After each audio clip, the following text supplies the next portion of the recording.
We've all seen those distinctive red-bordered covers of the Economist magazine. For decades, they've been found in airport lounges, executive offices, and the homes of the globally minded elite. Most people assume these striking covers are simply artistic interpretations of current events, designed to catch your eye at the newsstand. Just clever marketing from a respected publication. But what if I told you these covers aren't reporting on the future? They're announcing it. What if, rather than predictions, they're actually blueprints being shared by the architects of our global destiny? Today, I'm going to walk you through 3 levels of this mystery. First, who really owns and controls The Economist? Second, the statistical impossibility of their predictions being mere coincidence. And finally, the ancient ritual of symbolic disclosure that explains why they're showing us their plans in plain sight. I've spent years tracking these covers against world events, and the correlation is undeniable. When featured specific imagery related to financial collapse, technological overreach, and geopolitical flashpoints, those exact scenarios materialized within months. Not once or twice, but consistently, for decades. The official story of The Economist begins innocently enough in 1843, founded by Scottish businessman James Wilson as a voice for liberal free trade ideals. But the critical moment came in 1928, when the magazine's ownership structure fundamentally changed. Today, the publication isn't just a magazine, it's a carefully maintained instrument of influence. My investigation reveals 3 key ownership layers. First, the Rothschild connection, undeniable but often overstated. Sir Evelyn de Rothschild chaired the parent company from 1972 to 1989. Lady Lynn Forrester de Rothschild remains involved, but their stake is smaller than most conspiracy theorists suggest, approximately 20 to 25%.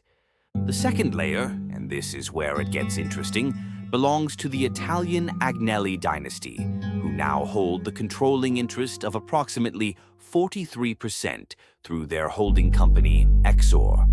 These are the founders of Fiat, owners of Ferrari and Juventus Football Club, and one of Europe's most powerful industrial families. But the third layer is where the true power reveals itself.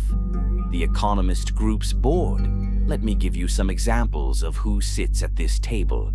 Carlos Torres, president of BBVA Bank. Eric Schmidt, ex-CEO of Google/Alphabet. Representatives from global finance, tech, and policy. Think about this carefully. Health ministers who predict pandemic responses. Tech giants who forecast technological shifts. Banking executives who anticipate market moves. This isn't just a magazine board, it's a gathering of sectors that shape our world. Now, let's examine the pattern of these covers' uncanny accuracy. The 2015 World Ahead cover is particularly revealing. It featured a panda bear representing China's growing influence, missiles pointing toward specific regions that later became conflict zones, and technological imagery that precisely foreshadowed the AI revolution. But this isn't isolated. Year after year, I've documented these predictions, materializing with statistical precision that defies coincidence. When I analyzed 20 years of covers against subsequent world events, the correlation was over 80%, mathematically impossible as random chance. Let me show you my analysis of the 2025 cover. The imagery suggests major infrastructure failures in specific regions, AI-driven market disruptions targeting particular economic sectors, energy crises affecting the Northern Hemisphere, geopolitical tensions focused on the Pakistan region. Watch for these events unfolding over the next 13 months, not as vague generalities, but as specific scenarios matching these symbols. The critical question is, how can a magazine editorial team consistently predict complex global events with this precision? The answer brings us to our most important point. Throughout human history, symbols have held power beyond mere representation. The eye on the dollar bill, the corporate logos that incorporate ancient imagery. These aren't random aesthetic choices.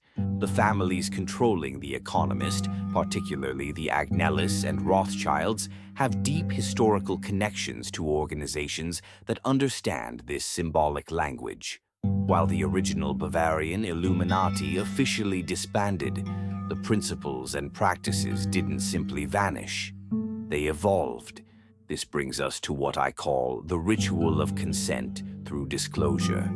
By placing their intended future events into symbolic form on these covers, these groups are engaging in an ancient practice. They publicly display their intentions, albeit in coded form. Our collective awareness of these symbols, even subconsciously, creates a form of tacit acceptance. This ritual strengthens the manifestation of their desired outcomes. Think about it. These covers aren't designed for mass consumption. The Economist's readership is selective: global decision-makers, policy influencers, and those who shape discourse. The symbolic language speaks directly to those who understand it, while hiding in plain sight from those who don't. This pattern matches historical precedents used by powerful groups throughout centuries. The covers serve as both a communication tool between elites and a form of ritualistic announcement to the wider world. This isn't mere theory. The Economist's own marketing materials emphasize its role in shaping the conversation among global leaders. Their coverage doesn't just report events, it influences how decision-makers conceptualize the future. We've now peeled back 3 layers of this enigma: the ownership structure dominated by dynastic families, the statistical impossibility of their predictive accuracy, and the ancient ritual of symbolic disclosure that explains their purpose. Next time you see The Economist's distinctive red border and symbolic imagery, you'll recognize it for what it truly is: not journalism, but a blueprint. A coded message from those who believe they're architecting our collective future. This knowledge isn't meant to frighten, but to empower. By understanding these symbols and their purpose, we gain awareness of the forces shaping our world. We can anticipate events rather than merely react to them. The true power has always been in seeing what others miss. And now you have that vision. Thank you for watching.